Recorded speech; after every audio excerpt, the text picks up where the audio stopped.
In recent days, pharmaceutical companies are facing a growing wave of criticism concerning their operations. This is because they are constantly confronted with an ethical dilemma, prioritizing profits versus customers' well-being. While some would argue that these companies are businesses like others and should maximize their profits, others believe that it is their duty to make drugs available to everyone. Up until the 19th century, treatments were concocted with a mixture of empiricism and prayer. Tradition would recommend the use of a certain plant or animal to create a medicine. Money was not part of the equation at the time. It is only after the scientific and industrial revolutions of the 17th and 18th century that selling drugs became a business. In 1827, Heinrich Emanuel Merck began the transition toward medicine industrialization by manufacturing and selling alkaloids, a type of stimulants. In 1849, Pfizer was founded in the USA by two German immigrants. The company grew very fast due to the high demand for painkiller and antiseptics during the Civil War. In 1859, Bisham unveiled the world's first factory for producing only medicines. In 1876, Colonel Eli Lilly was one of the first to allocate resources on R&D. Around the 1900s, the Swiss company Bayer entered the medicines business and started commercializing aspirin. Between 1818 and 1939, Banting managed to isolate insulin for diabetes treatment, and Fleming discovered penicillin. Also, the US FDA was formed in 1931, marking the beginning of the pharma industry as we know it today. One of the biggest ethical concerns in the pharmaceutical industry is the pricing of drugs. Drug pricing is a complicated process involving many parties. The first step is to estimate the size of the market in relation to the cost of the drug's development. Although the patient is the ultimate consumer of the drug, there is little opportunity for direct patient input in the pricing process. The customer is squeezed between insurance companies and drug companies.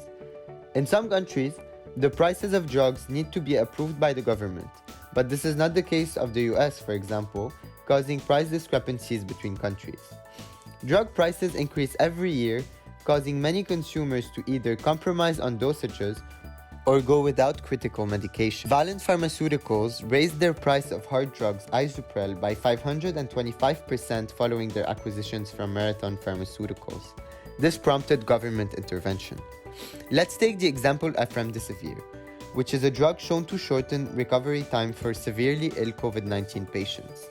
Gilead Sciences announced the price would be $3,120 for patients with private insurance and $2,340 for the ones covered by government health program. This was seen as outrageous for many, as $70 million of tax money was invested in the development of this drug.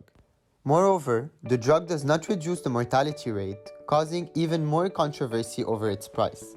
Although the company promised to ensure affordability and access of remdesivir, many think that the drug should be available for free, especially considering that the manufacturing cost was estimated to be around $10 per treatment. Another dilemma among the big pharma industries is whether to invest revenues towards research and development of new drugs or simply on increasing sales. It is conspicuous that investors and companies want to make profits within a short period of time.